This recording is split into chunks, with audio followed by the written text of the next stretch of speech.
The car. More than a metal box, it's freedom, power, and adventure. For over a century, the automobile has shaped our cities, our lives, and our dreams. We've gone from wrestling with steam engines to commanding supercomputers on wheels. It's a story of genius, madness, and spectacular successes. We started with steam, massive hissing machines that terrified horses and crawled along roads. Then came the internal combustion engine, noisy, smelly, and wonderful. For decades, the roar of engines was the soundtrack of progress. But now, the world is changing. The roar is a whisper. Petrol stations are giving way to plug sockets. Today's cars are silent, fast, and packed with more tech than the Apollo missions. They can drive and park themselves, and they don't even have exhaust pipes. From steam to AI, the journey has been epic. This isn't just a history of machines. It's about inventors, racers, and families discovering freedom. The car has been both villain and hero, status symbol and workhorse. The evolution of the car is the evolution of us, and the ride isn't over yet. Before petrol, inventors dreamed of carriages without horses. In 1769, Cugnot's steam-powered monster was slow, heavy, and crashed into a wall, history's first car accident. Steam coaches ran in Britain, but they were noisy, dirty, and dangerous. Meanwhile, electric cars appeared in the 1830s. Quiet and easy to drive, but their batteries were heavy and weak. Steam was powerful but risky. Electricity was clean but limited. The world needed something light, powerful, and quick to refuel. Enter the internal combustion engine-controlled explosions in a metal box. It marked the end for steam and the first electric dream. Three ideas, steam, electric, petrol, competed for the future. Petrol engines were noisy and unreliable, but the race was on. It was a chaotic, thrilling era of wild experiments and engineering breakthroughs. Inventors across Europe tinkered in workshops, unaware they were inventing the modern world. The Wild West of engineering was about to give birth to the car as we know it. The stage was set for a revolution. One man changed everything, Karl Benz. His 1886 patent motor wagon was the first true petrol-powered car. 3 wheels, a tiny engine, and a tiller for steering. It was fragile, but it worked. People laughed at Benz, calling it a horseless carriage. But Bertha Benz, his wife, proved its worth with the world's first road trip, solving problems on the fly and inventing brake pads along the way. Her journey showed the car was practical, not just a novelty. Soon, inventors like Daimler and Maybach in Germany and Panhard and Peugeot in France built on Benz's idea. Early cars were toys for the rich, expensive, unreliable, and always breaking down. Car clubs and brutal road races pushed technology forward. The car evolved from curiosity to serious machine. The petrol engine had beaten steam and electricity. The 20th century dawned, and the age of the automobile began. The foundation for modern motoring was set. The car was ready to change the world. The revolution was unstoppable. At first, cars were luxury items for the wealthy. Then Henry Ford arrived with a radical vision, a car for everyone.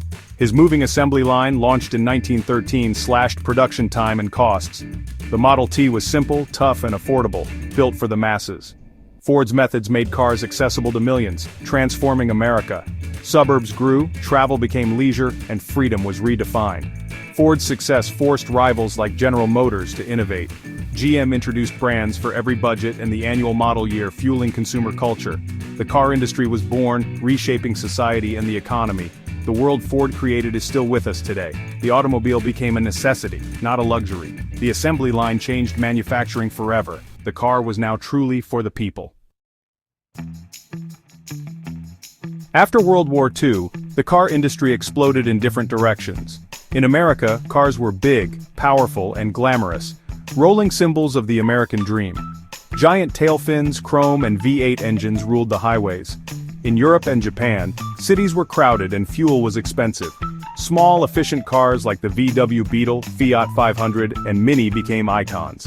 The 1970s oil crisis changed everything.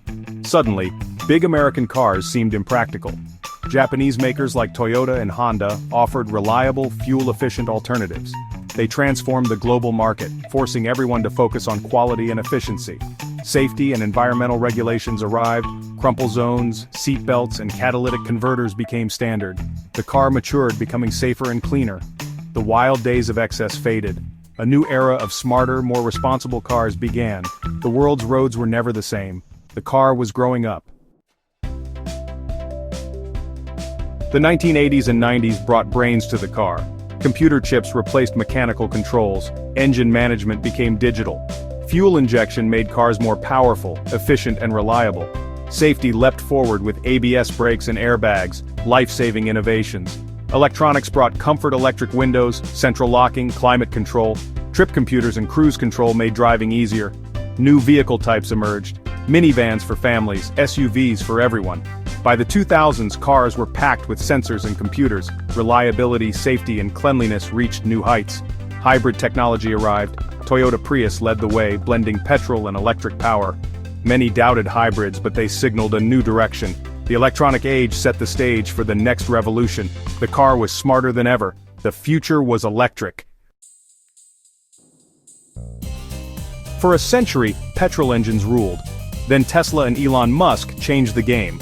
The Model S proved electric cars could be fast, stylish, and high-tech. Suddenly, every carmaker raced to catch up. Battery tech improved, ranges soared, charging got faster, and public chargers spread.